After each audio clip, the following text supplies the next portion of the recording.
All right, peace. Welcome to another episode of the People's Healing Hour. I'm your boy known in the streets. You already know what it is. All right.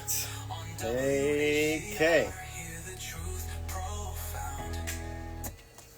Oh, yeah. All right, welcome to another episode of the People's Healing Hour on WHCR 90.3 FM Radio, the voice of Harlem. I am your host, known in the streets and in the clinics as the People's Herbalist. And today, I feel it is necessary that we discuss nervous system regulation, calmness, finding some peace and balance. Like this morning, I needed to find some nervous system regulation because I was running late and I was under pressure to get here on time. And that puts you in a state of fight or flight. And you're not thinking clearly, and feels like the walls are closing in on you. This is a situation, it's everyone's dealing with this in some way, shape, fashion, or form. And it seems to be the common denominator when I have different guests on, no matter what the modality of healing that they are into, finding some nervous system regulation is always one of the most important factors. So, everybody, we are currently streaming live on Instagram at The People's Herbalist. And the phone lines are open at 212-650-6903. We have consistently been looking to get in contact with some nurses out here in New York. Speaking of nervous system regulation, I know the stress and the turmoil of striking. Having a reason. You need a reason to be on strike. So shout out to the nurses. I'm going to continue to say this every Wednesday. Big shout out to the people in the healthcare system that are not taking terrible conditions in which they are supposed to operate and perform healing or making people feel better within the hospital system. So the nurses, y'all, please feel free to call in this hotline and share your voice. It's important. We care about you. We love you. We appreciate y'all. I know that strike has been going for way too long, but I'm hoping that it is over sometime very, very, very soon. But nearly every serious health conversation eventually circles back to stress, inflammation, immune imbalance, burnout, anxiety, trauma, fatigue. Along with all the emotional outbursts and serious mental health breakdowns, you have nervous system dysregulation. These are not separate issues. They're actually expressions of the nervous system in many different capacities. Allopathic medicine, it seems, often treats the nervous system as like a secondary thing rather than the foundational piece of biochemical machinery that keeps us alive. It's like they focus on the upstream symptoms instead of the downstream sources of the diseases. So today I am happy to welcome in a guest. He'll be here in a couple of moments. But a friend of the show, someone that we have done different collaborative efforts with, somebody who is a specialist in several modalities, including breath work, including cold plunges, including sound healing and ceremonies and wellness events. But when he gets here, I'll give him his official welcoming. But man, when it comes to nervous system and dysregulation of the nervous system, it is very, very key for us to be on top of this and making sure we have it in the forefront of our minds, because if we don't, we will eventually burn out. And it's something that is consistently happening, no matter if you're thinking about it or not. Just the fact that you are thinking lets you know that your nervous system is working.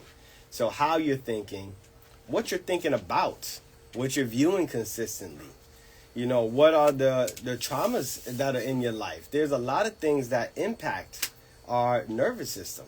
So honestly, let's just start at the beginning. Start at the beginning of life. That is the nervous system is the first thing that is formed. It is governed every other situation and system that is built on top of this.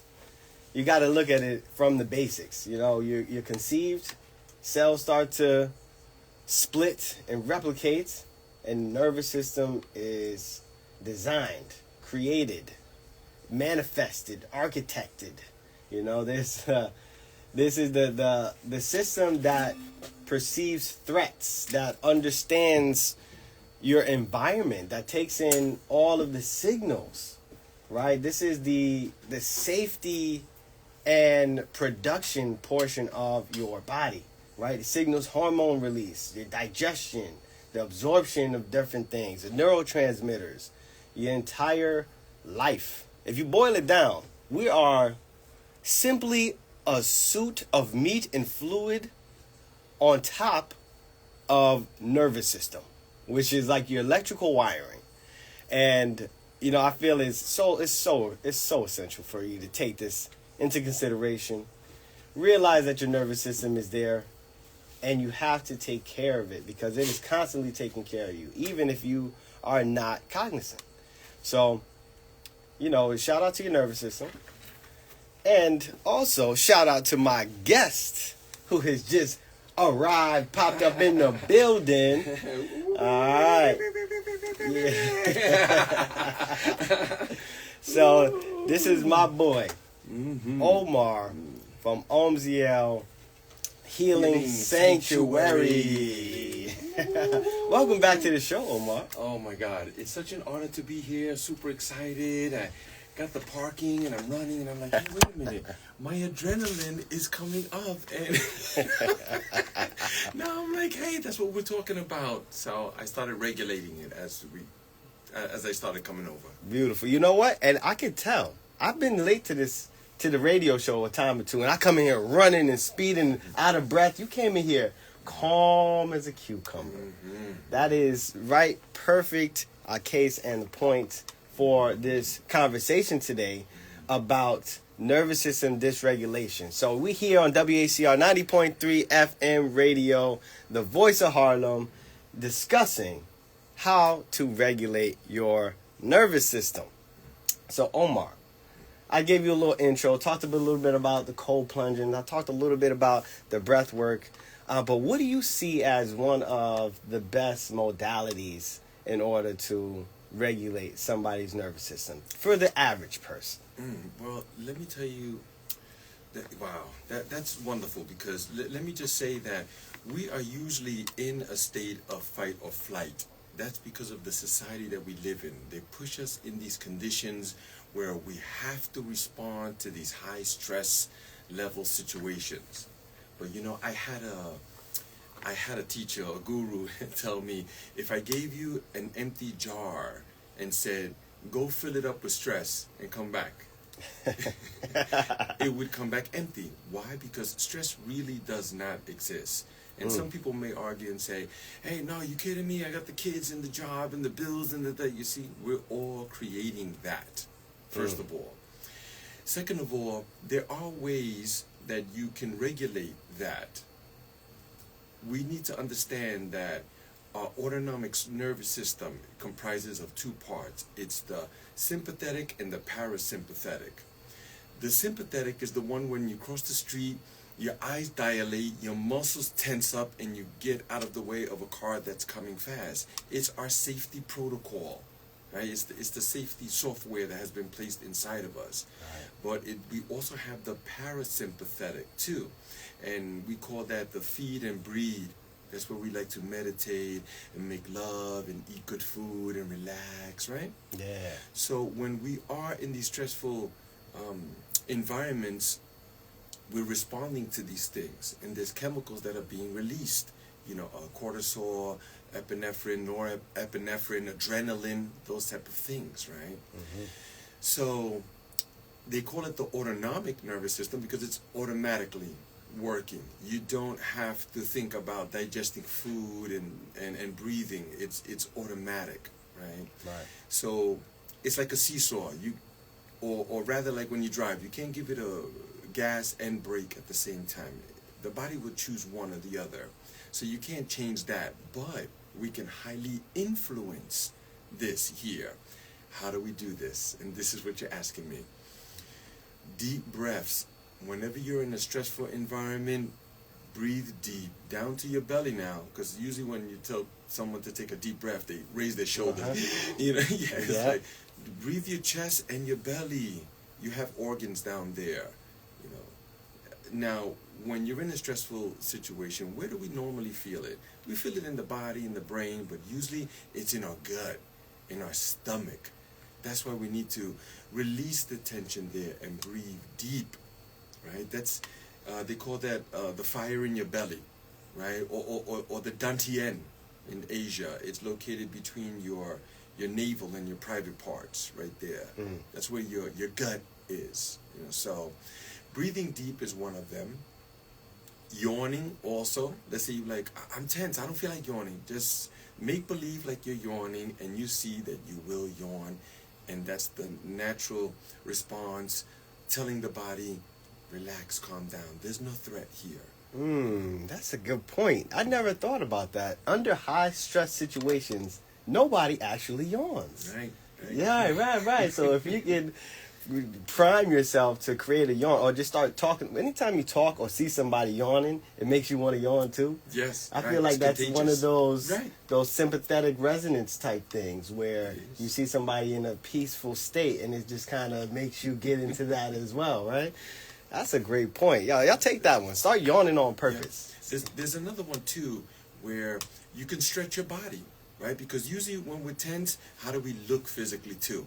Very closed shoulders in, or in a fetal position almost, you know. Right. So we need to stretch out. Lift your arms. Stretch your arms out. Lift them up in the air. If you can go outside, that's another great one too.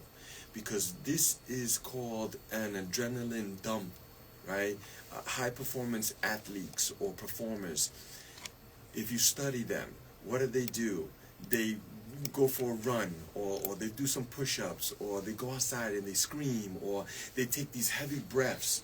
You know, if you think of some of the high-level entertainers or performers or people who speak on stage with large crowds, they usually have this routine before they go on. They take these deep breaths, power breaths. They have air retention, where they blow the air out, they hold it, and then they breathe in, and then they hold that one too. It's an adrenaline dump. We need to release that, let it go. Oh, that's incredible and valuable information. And these are tools for us to take our health into our own hands at the fundamental level. You breathe every single day. You breathe more than you drink, more than you eat. And if you can do that purposefully, intentionally, to have minor impacts and improvements on the way that your nervous system is handling your environments, this is one of those key impacts. And, you know, everybody thinks of health and they think of, you know, sickness and disease, and they automatically think, you know, you got to go to the hospital, you got to go to the doctor, you need a healthcare professional in order to handle your situation. But there are many ways that you can improve yourself so you don't need the emergency care. And this is a perspective that is missing within modern healthcare across the board.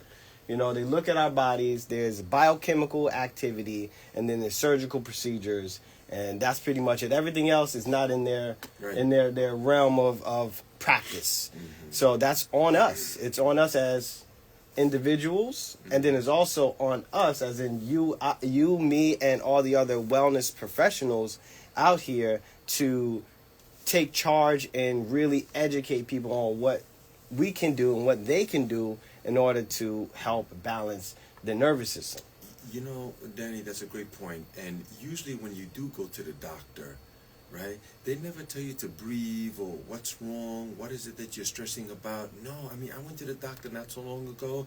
The guy wrote me a prescription. He didn't even touch me. He didn't even check my ears. You know how they do the old school, press your belly or something. Right. Nothing. He was writing me a prescription. But let me tell you a little story of a very good friend of mine. She is a professor at a prestigious college, just like this one here. And she had been doing it for a while.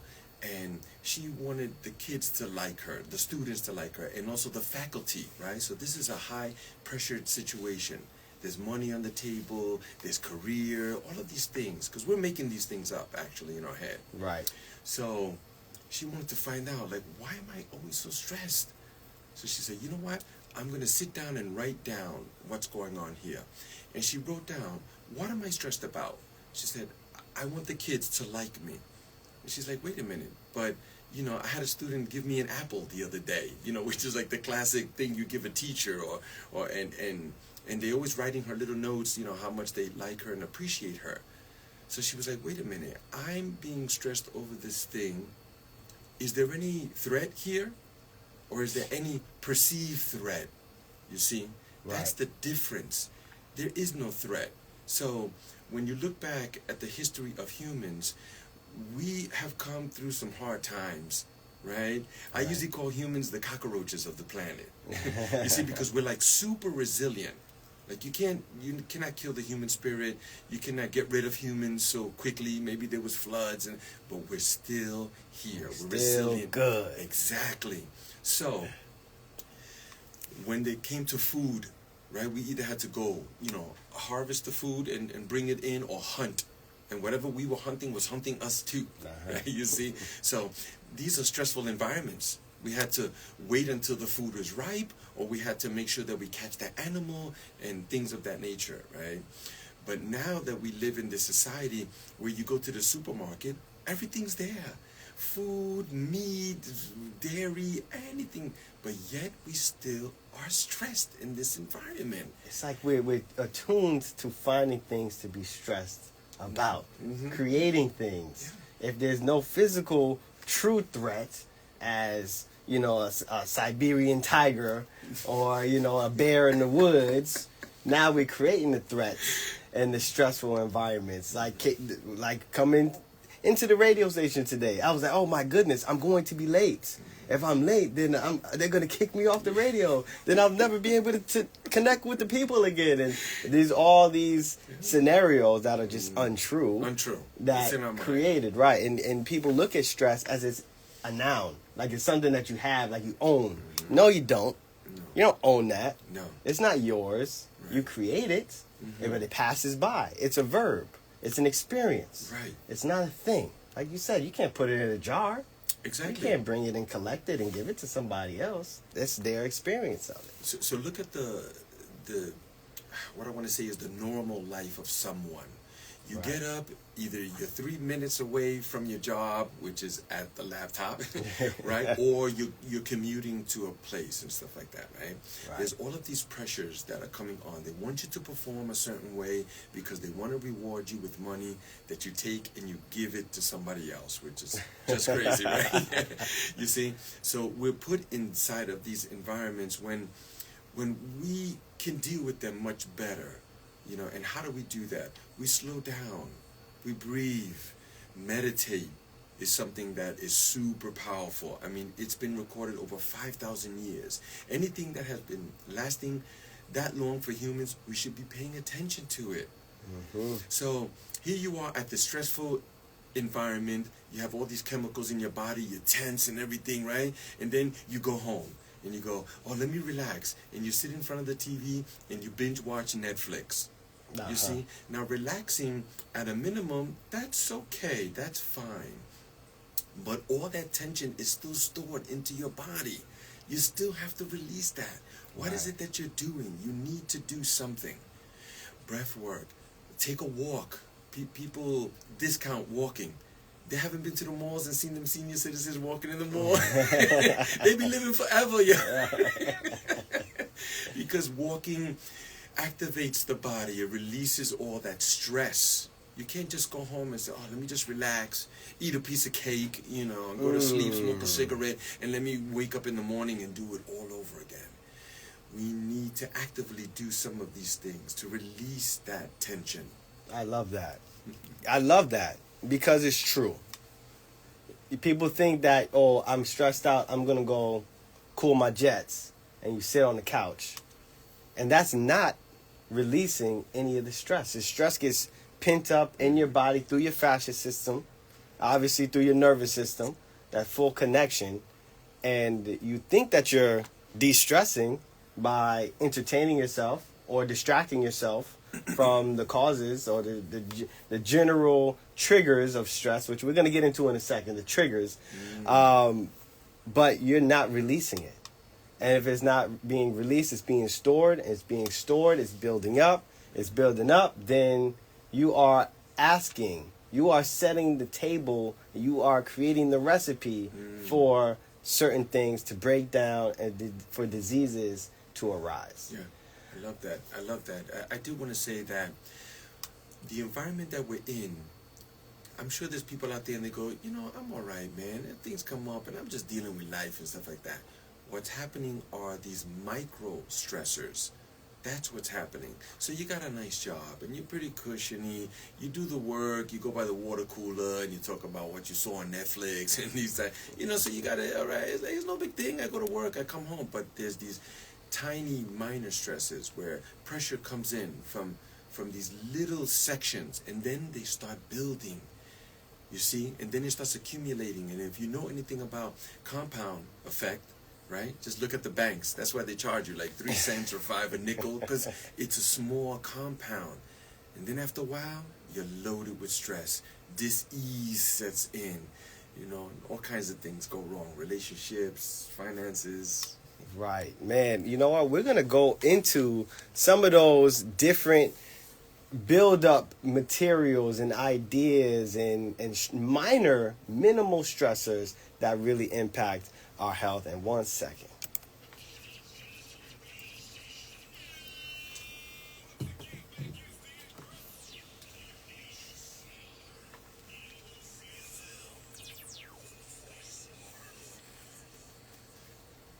All right. Yeah. All right. So we are here with my main man, Omar, discussing and addressing some nervous system dysregulation and what that means. So I want to talk about some of the examples of dysregulation and the causes of dysregulation. And then, Omar, you can go over some of the solutions to some common things. Because I think it's important for us to try to make this real. I don't want to talk hypothetical. I want to talk exactly what the everyday person is going through. Because we are on the People's Healing Hour. So we have to represent the people in many aspects and many of their everyday lives. So I had some ideas of things that are stressing people currently. Right? Some of the main culprits. Man, do we have time for that? Yeah. One of those culprits, though, that I have seen is this right here. Right. Instagram, Yep. social media, doom scrolling, consistently being bombarded with the bad news of every other place that is in part of the world. You may not be there specifically, and it's not in your direct environment, but through one of these screens, it becomes a part of your reality and a part of your everyday mindset. And that might be one of the biggest triggers to consistent nervous system dysregulation. The news itself, the chaos, one of the big things for me, I got to be honest, the Epstein files. I can't help but look at that. I can't help but look. I can't turn away. And I just, honestly and truly, it has really been irking me. And I want to give a shout out to all the conspiracy theorists out here who have been talking about these things for decades. And now we have all the proof that you could ever ask for being shown to the public, which is validating some people's ideas and understandings, and then also validating tons and tons of victims of some of the most egregious crimes that could ever be committed against any human being, any place, anywhere. And it happens to be that some of the most influential and powerful individuals are implicated in this. And to me, it is a paradigm shifting. It is infuriating, and it makes me honestly on edge. You can hear it in my voice, I'm sure, but I am very upset about this, and it's a reality that I cannot control directly, but it is something, it's an extent of evil that has tweaked my nervous system and pulled my heartstrings and made me so upset to realize and rationalize that these things could have happened to my loved ones. And I know that there's many of people out here who have had people disappear randomly and never to be found again, and going through traumas in this respect. So that is one trigger for me that causes fury, emotional outbursts, and obviously shallow breathing, anger, like some of these things that we are talking about today as potential triggers to dis-ease.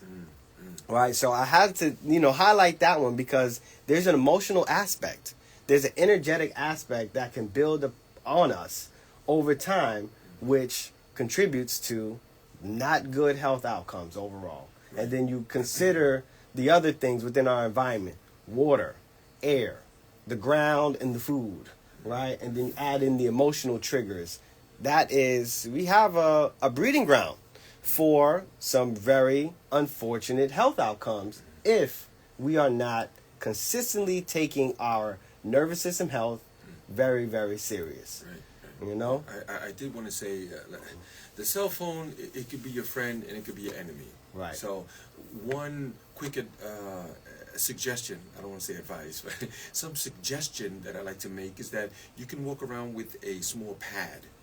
You see, and then every time you have an idea, instead of grabbing your phone and, right? Because we get lost in it. We start scrolling and 10 minutes go by. You go, oh my God, I just want to check Amazon and order a pair of slippers.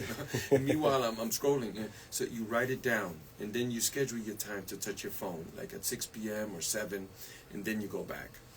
The other thing I want to say was Epstein, listen, man, just real quickly, that if you look at the photograph when they took his body out of central booking, they had a gas mask on his face. You don't put gas or oxygen mask on someone that is deceased. Right. That's all I'm saying. I'm not.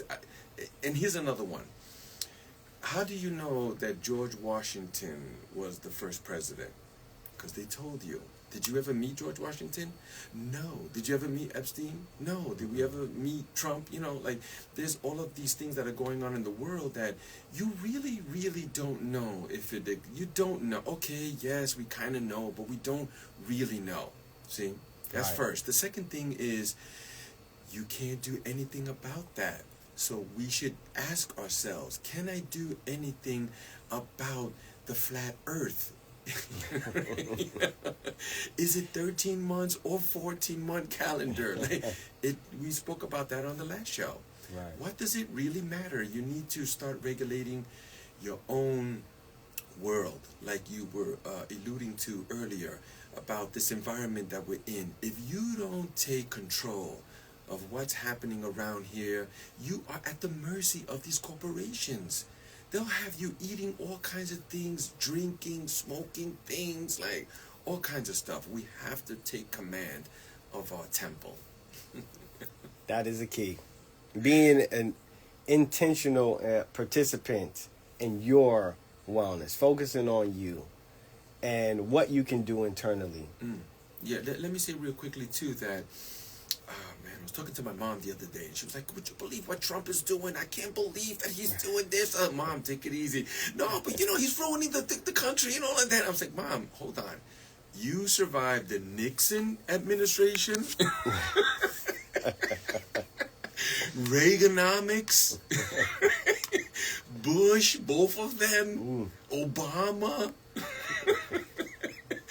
Right? You see what I mean? Let's think about this. Okay, yeah, I don't like the guy either. I don't like some of the things. He does some good, he does some bad, some dark, evil stuff, and then he does some really super great things for people, too.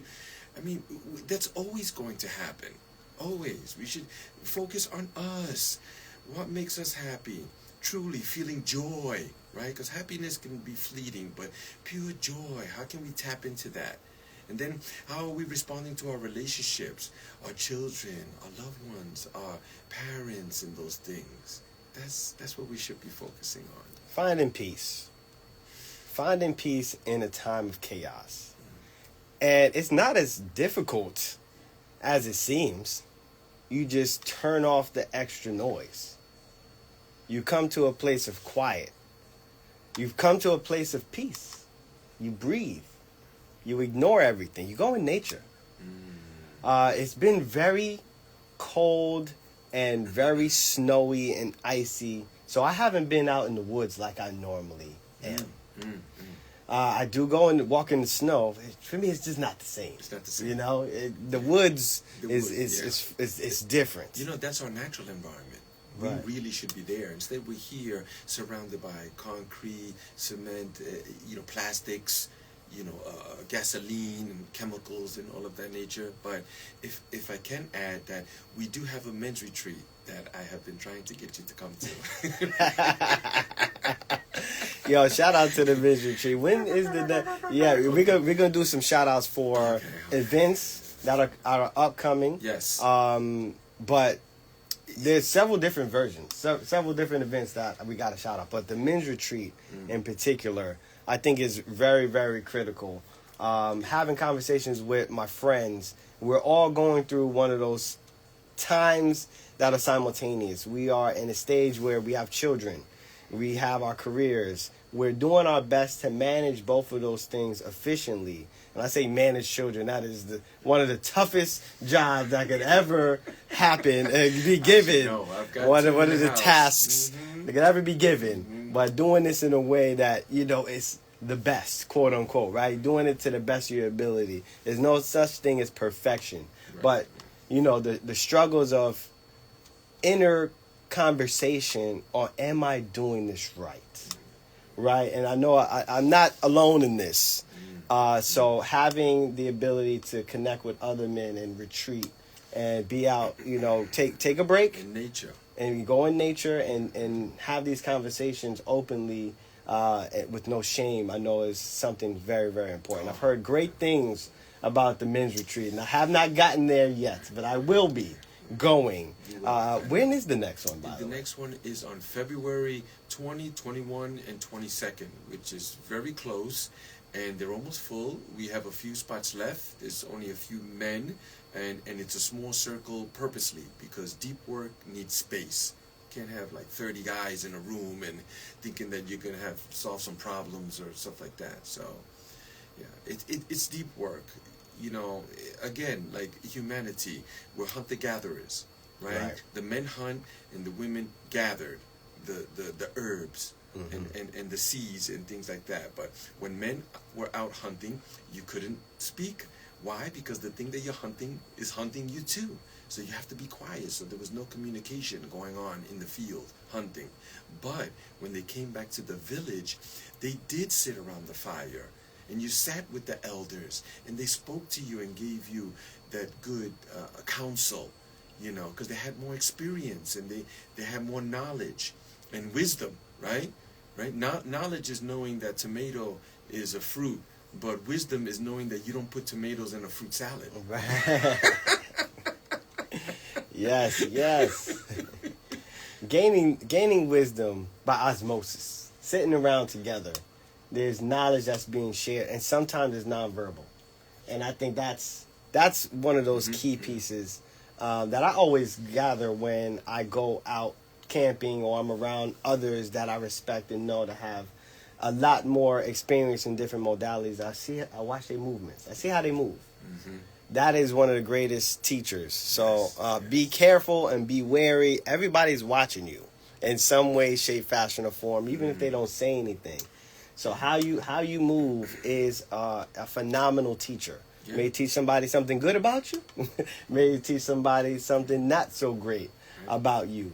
But that's something that a point that you made that I thought was extremely enlightening.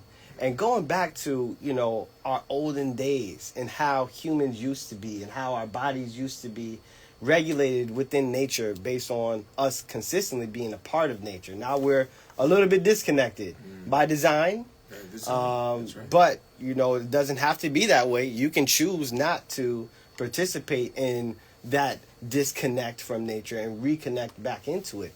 But when you look at all of the things that we have now within our environments that just haven't been around 40, 50, 60 years ago, I think that's an important point to emphasize. And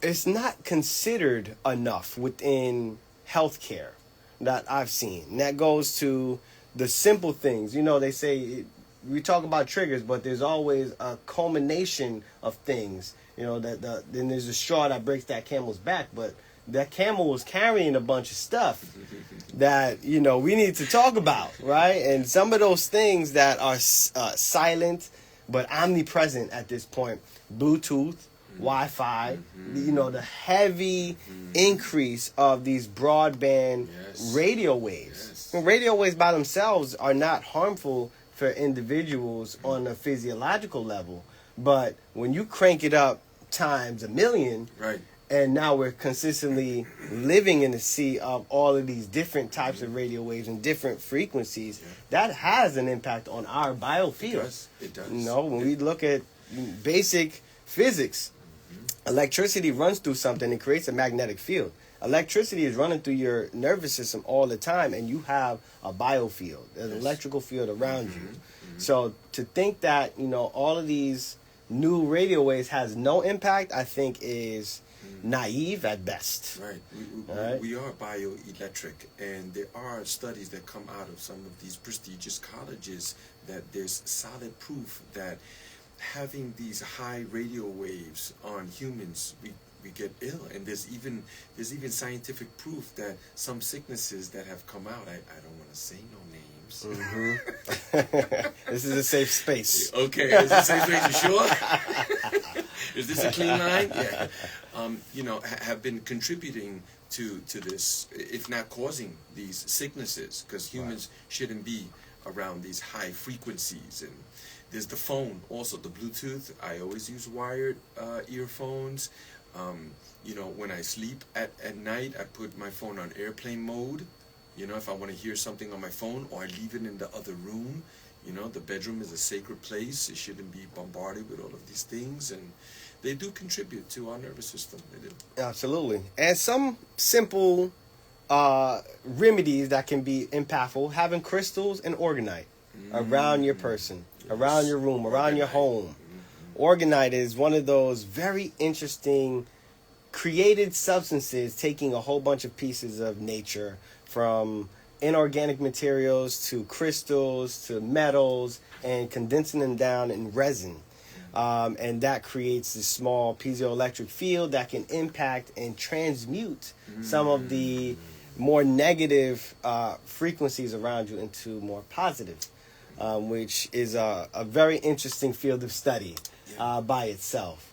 But, you know, outside of, you know, all the radio frequencies, ionizing radiation and non-ionizing radiation, there's also the more physical things like microplastics in the water, fluoride, all the other toxins that come, you know, within bottled water, within unfiltered water, even through the rain. At this point, it's coming in the snow. Have you seen I've seen this. You seen the snow analysis? Yes, Absolutely. They're bringing them to the lab. There's the heavy metals are in there. They're trying to burn it. It smells like plastic. And the kids was telling me, "Come on, Daddy, let's do it. Let's burn it."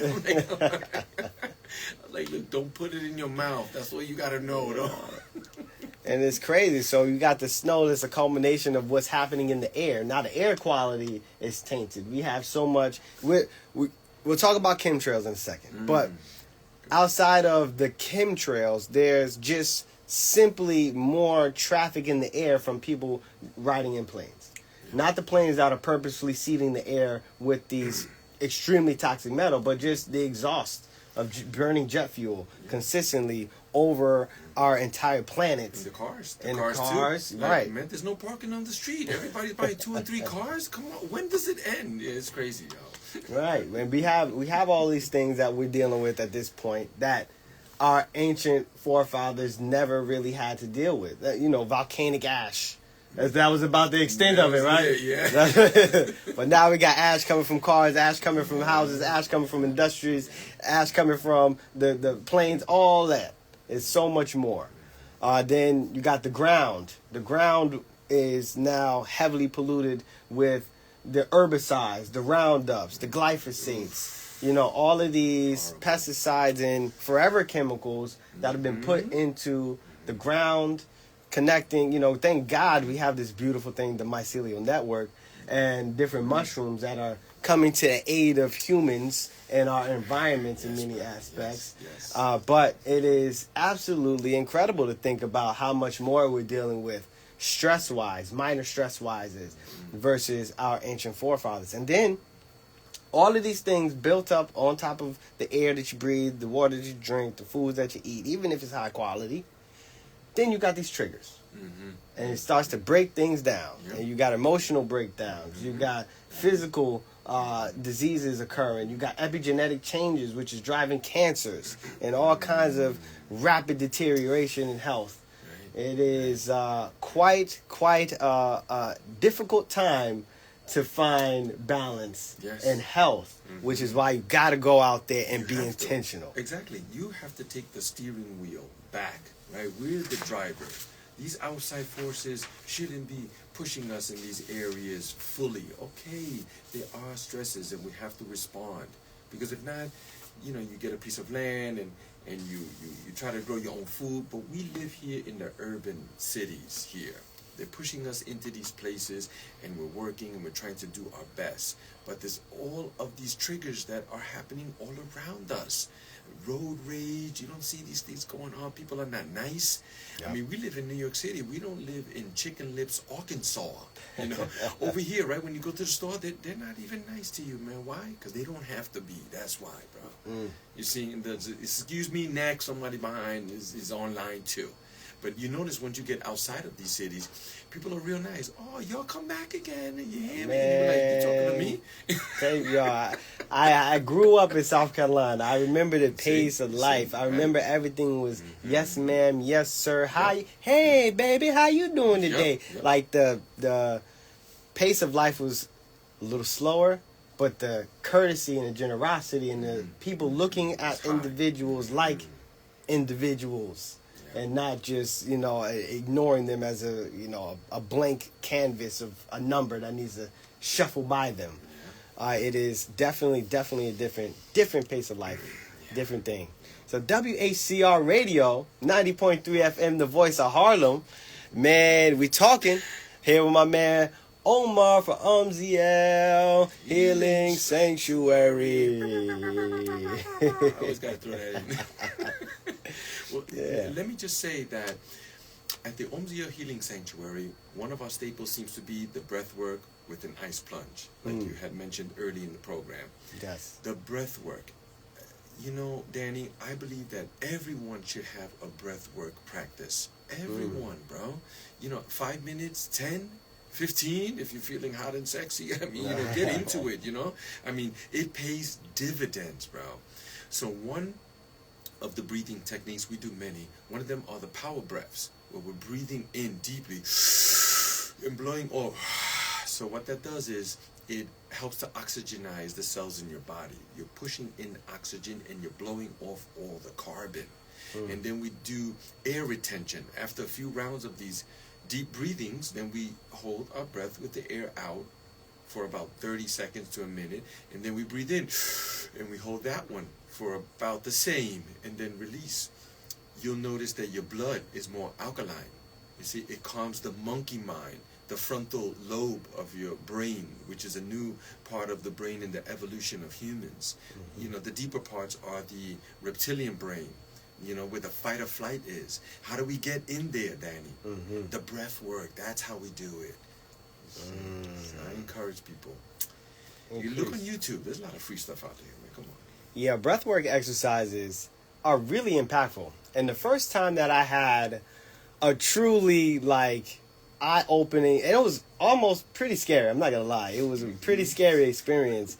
I did this breathwork exercise where it was a cohort that I did with Dr. Zach Bush, and the exercise was to breathe out consistently with very short inhalations.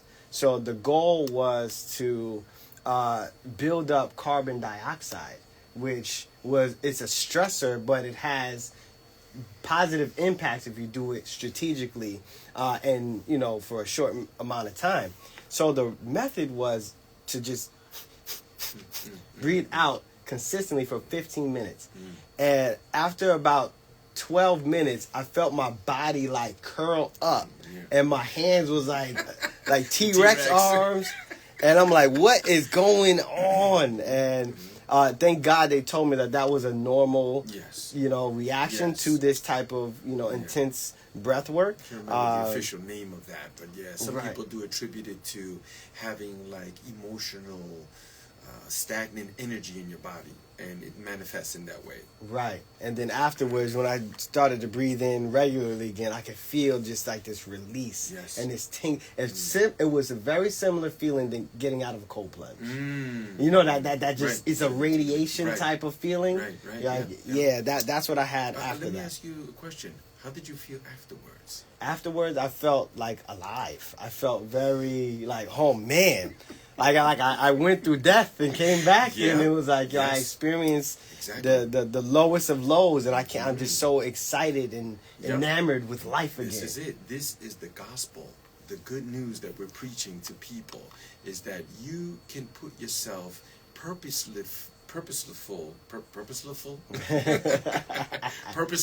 into a stress environment, which is like a breath work. Yes. Because your brain right away says, "Hey, what's going on? Why you? Who's chasing us? What's the ant? You see?" But you have to speak to that voice or the brain and say, "It's okay. I got this. I'm doing this. Thank you for helping me. The security system, the security protocols, but we're gonna bypass this. We got this right. We got this." And then, yes, it's stressing. But afterwards, oh man, the dopamine rush. That you receive, it's incredible. It's like getting high in your own supply. Right. Yeah. And it's exhilarating. You are conquering an internal obstacle, and you're taking control. Yes, and one of the huge benefits is that when they come with this BS belief system, when they come with the BS, you be ready for it.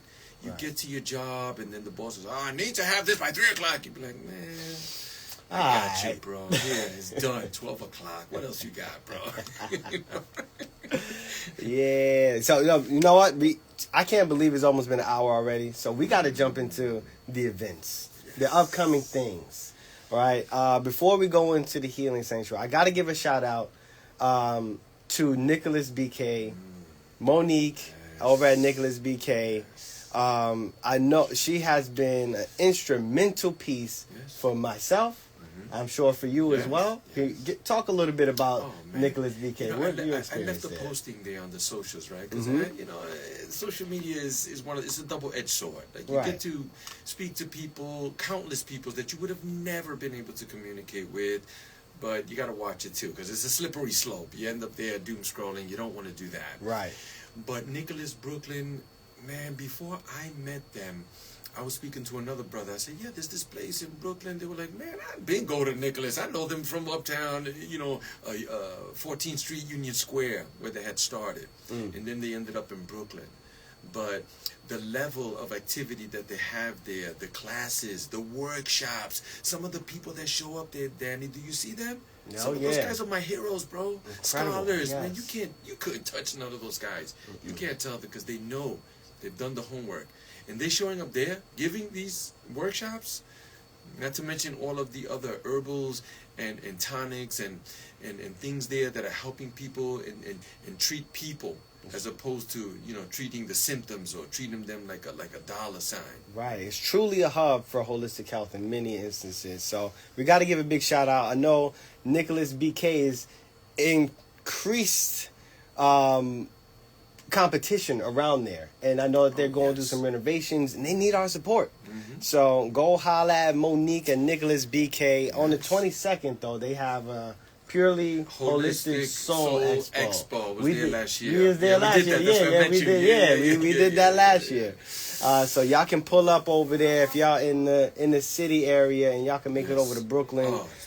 Please go support. It's an important thing for yourself, but also for the historically relevant establishment. Supporting that is incredibly important. They have a GoFundMe too. Oh, they do? Yeah. Ah, yes, so yeah. Look it up. Nicholas Brooklyn. Nicholas Brooklyn. They have a Go GoFundMe. go to their IG if you can, Mm-hmm. and go support. A couple dollars goes a long way because Man, they've been doing the work. $5, anything, man. I mean, I sound like a Jerry Lewis telephone here for real. But listen, these kind of places, once they're gone, Danny, They're gone. that's it. You They can't. don't Yes, come back, we have to bro. make sure that we're You know supporting what them they'll for put sure. there, bro? Another nail salon, bro. Oh, like we need God. another one. Yeah, man. So that's important. I wanted to highlight her. Yes. Also on the 22nd, Hemp and Honey in Ridgefield, New Jersey, which is like 15 minutes over the bridge. They're having a nervous system regulation seminar, totally free. So I think that's being hosted by Nikki Valentine. That's going to be from 7 to 9 p.m. What's the date on that? That's the 22nd also. Okay. Yeah, so 222. There's a lot of things happening on Yes. 222. Yes. But let's talk about your happening on the 20th, yes, the yes, 21st, and the happening right 22nd. here. Let me tell you a little bit. Yeah, let me tell you something. So it's in New Paltz, New York. It's on the Stone Mountain Farm, and the stewards of the land are in charge of over 250 acres. You could hike on their land and be tired right there. They have different lakes. They have a waterfall. So some of the events that we do breath work and there's meditation and yoga. Some men have never done yoga before, bro, and they absolutely love it, right? Right. We also go out to the waterfall. We hike, get to the location. Excuse me, every man, their mind is spinning and everything, but each man stripped down, got in, drums pounding, the horns are going, like we make it a whole thing, bro. Yes, bro. Stuff like that. We need that to get into that ice cold mountain water for as long as you want to. It's not a competition, and you're not trying to hurt yourself or stuff like that. If you dip in, you come out, and woof, the adrenaline rush, the dopamine rush, all of these things, you get this clarity of mind. It clears up all the brain fog. We have food together. It's a beautiful lodging that's there. There's 4 bedrooms, 5 beds. We take out the air mattresses. There's a fireplace. There's a huge deck in the back. There's a piano, like full kitchen, 2 bathrooms. It's just absolutely beautiful and secluded. So if anybody's interested, it's called the Windhorse Rising Men's Experience. And this is not for everybody. This is for men that are truly looking for transformation in life. Yes. That are looking to be better, to connect, and to grow. That's right. In that rite of passage, right? Right. Because I've never received that. In the Latin community, they have something called the quinceañera. You know this one? Right? The women's, the girls, they turn to women like at 15. They celebrate. And that was like a whole wedding with the fancy dresses, and they ruined it. Of course, they monetize it. Right. But for the males, nothing. Crickets. That's crickets for us. You know what they told me? Go have a drink, man. Get a couple There's of a beer, man. girlfriends. Go find yourself a Go shorty. kill an animal. Yeah, go find shorty. Yeah, find a few of them. You see, but with little girls, they never tell them that, right? Never. They always tell them, oh, how's the tea, party you're having? Or, let me see the baby you had. You see? That's why women are more mature and why men's work is so profoundly needed at this time. Because we live in a patriarchal society. It's that male dominance. Yes, women are rising like men do, but if you see them, they're acting like men. They're straight killers too. Like, where's that other side? Where's that compassion and love and understanding? And we need to get back into some of those things. Absolutely. Absolutely. So how can people find more information about the Windhorse Retreat? So Omziel is OMZIEL. So the website is omzielhealingsanctuary.com. And you could go /men's retreats. All the tabs are there. You can find out who we are, the founders, and me and my wife. My name is Omar, actually, and my wife's name is Aziel. So that's where Omziel comes in. And then it has other connotations. Om is the vibrational frequency of God. El means God, and things like that. Beautiful. The name is thoughtful. Yes. The activities are thoughtful. Super. The entire gathering is thoughtful. That is one of our biggest weapons in the time where our attention is being hijacked. Yes. We need to be intentional about what we're doing, how we're paying that attention, who we're paying that attention to. I love that. Pay, you're paying, attention. right? It ain't for free. It's the most valuable commodity. Hence, they spend all this money on marketing and advertising and things to make you look. And why the algorithm is set up for you to consistently come back and look for that dopamine response and spend all of your prana right into these apps and right into all of these other places. So we got to be in charge and intentional about who we're paying this attention to and our time. And I can't think of many better places for men to do something that can bring them back into their power. So, yeah, man, I thank you so much for jumping on with me again. My pleasure, You know, this hour just zooms by every time we chat. I didn't even get to all the different topics I wanted to discuss today. Well, look, I'm trying to be the co-host here, man. I just want to slip that in. You got production, my management. They're like, yo, you can't have all these extra code. I'm like, we're gonna work out through it, yeah. But I appreciate you, man. Yo, everybody, thank y'all for tuning in to another episode of the People's Healing Hour with Omar from Omziel Healing Sanctuary. And y'all already know Danny, the People's Herbalist. So stay safe, stay intentional, and let nature guide your way. I'll holler at y'all next week. Peace.